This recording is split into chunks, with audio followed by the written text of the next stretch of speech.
కాబట్టి నేను యాక్చువల్గా రాజమండ్రికి ఆ 5-6 రోజుల పాటు వెళ్ళింది ఎందుకంటే దీనికోసం. ఓ 2-3 రోజులు 3 రోజులు అయ్యాక ఆయన అంటే రేపు అవధానం చేస్తావా అని చెప్పి అన్నారు.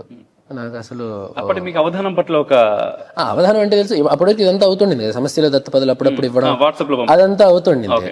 అయితే అవధానం చేయడం అంటే సరే ఇప్పుడే కాదులే అని చెప్పి అనుకున్నా. ఇప్పుడు అమెరికాలో ఉండేవాడికి అవధానం చేసే ఐడియా ఎందుకు ఉంటుంది, మనకు వస్తుందంటే వస్తుందేమో, కానీ ఇప్పుడు చేసే అవకాశం ఉండదు కదా అనేది ఉండింది. అక్కడికి రాజమండ్రి వెళ్ళి 2-3 రోజులు ఆయన దగ్గర ఉండి ఆ శిక్షణ అంతా అవుతున్నప్పుడు ఒకరోజు ఆయన అన్నారు రేపు అవధానం చేస్తావా అంటే నాకు కొంచెం ఆశ్చర్యం వేసింది. రేపు కాదండి ఎల్లుండి పెట్టుకుందాం అని చెప్పాను. ఎల్లుండి అంటే ఒక రోజు పెంచినట్టు అయింది. ఆ ఎల్లుండి ఆ పక్క రోజు అయింది అవధానం, బాగానే అయింది ఆ మొదటి అవధానం.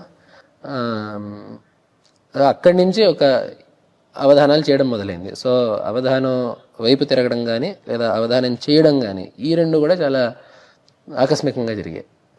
కాబట్టి నాకు జీవితంలో నాకు గొప్ప నమ్మకం ఏంటంటే మనం ఏది అనుకోకూడదు, మన పని మనం చేసుకుంటుంటే రావాల్సిన అవకాశాలు అవంతటవే వస్తాయి. మనం గురువు గారిని భగవంతుడిని గట్టిగా నమ్ముకొని మన స్వధర్మాన్ని మనం చేస్తున్నామంటే మనకి ఏదైతే రాసి పెట్టిందో అవన్నీ కూడా మన ముందుకు వస్తాయి అనేది. అంటే మీకు ఈ 2-3 ఘట్టాలు చెప్పాక మాట చెప్తే కొంత నిజంగా చెప్పినట్టు ఉంటుంది.